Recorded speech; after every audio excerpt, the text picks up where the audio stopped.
a group presenting the term predictive analytic for ICU mortality risk.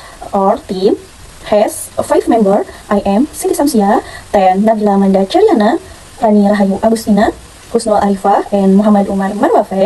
This is project affiliates health informative by combining ICU clinical data and predictive analytics to help doctor identify patient with a high risk of mortality during intensive care. Our main goal is to improve healthcare quality through a secure and data-driven system.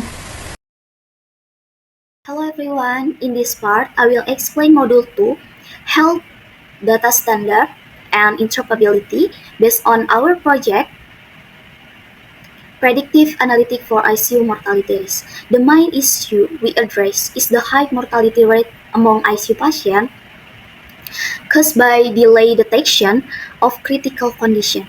We use a dummy dataset following the structure of MIAMC3 by Johnson et al. 2016, containing patient data such as age, blood pressure, heart rate, and mortality outcome.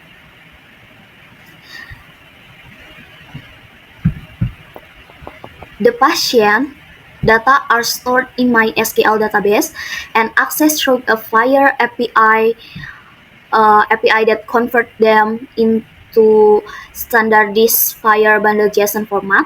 The predictive app uses this data to train and run a random forest model to estimate ICU mortality risk. The results are show on the Streamlight dashboard, which simulate interoperability by displaying anonymous data and prediction in the FHIR format. By applying FHIR and Global Health Data Standard, our system support secure and consistent data sharing across healthcare applications. Workflow diagram show how the HAR system, FHRR, API data processing layer, and CDSS work together to predict ICU mortality risk. First, the IHR system collects patient data like vital signs and lab result. This data is taken through FR observation so all systems can share information securely. Next, the data goes to the processing layer for cleaning and storing in MySQL or for grade SQL. Then the machine learning engine, like random forest or logistic regression, predicts and score example 78%. The score goes to the CDSS and show color are green for low, yellow for dead, and red for high risk. Finally, the system sends the result through the FIR risk assessment API, keeping everything connected with the clinical dashboard. This is our working prototype, the ICU mortality risk prediction system. It uses real-time data from a FHIR API and an interactive dashboard built in Streamlight. On the left, you can see the navigation panel and security status showing that the model is active and all data are anonymized.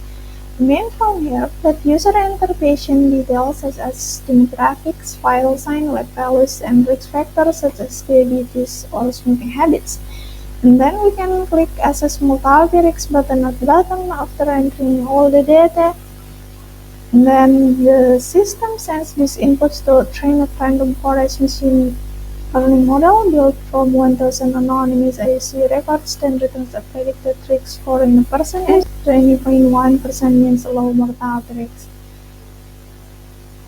Next, under FHIR that monitor, the app fetches anonymous patient records from the FHIR API in real time, and here we can see 1000 records successfully retrieved, each fully encrypted for privacy. And this demo shows how clinical data and AI models can work together to provide real-time, ethical, and secure decision support in ICU settings. In this part, we present the main result of our predictive analytic for mortality risk in ICU project. Our machine learning model built using the random forest algorithm achieved an accuracy of 96% and an AUC score of 0.953, showing excellent predictive performance. And this is mortality risk model result. The top features are creatinine, blood pressure, hemoglobin, and age, which reflect key clinical indicator of patient stability. And from the ROC curve and confession matrix, the model clearly separated high risk and low risk patients with the very few errors. And the probability distribution shows that patients with predicted risk value above 0.8 are categorized as high risk, allowing earlier medical intervention.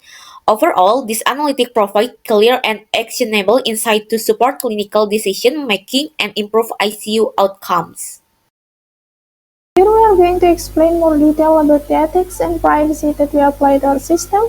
First, all patient data in our system is anonymized and generalized to ensure privacy. No personal identifiers or values are exposed. And second, every API request is logged and monitored. The system applies rate limiting and security rules to ensure responsible and fair data access. And third is our system follow the HL7 Fire Airport standard, ensuring ethical and equitable data sharing across healthcare systems.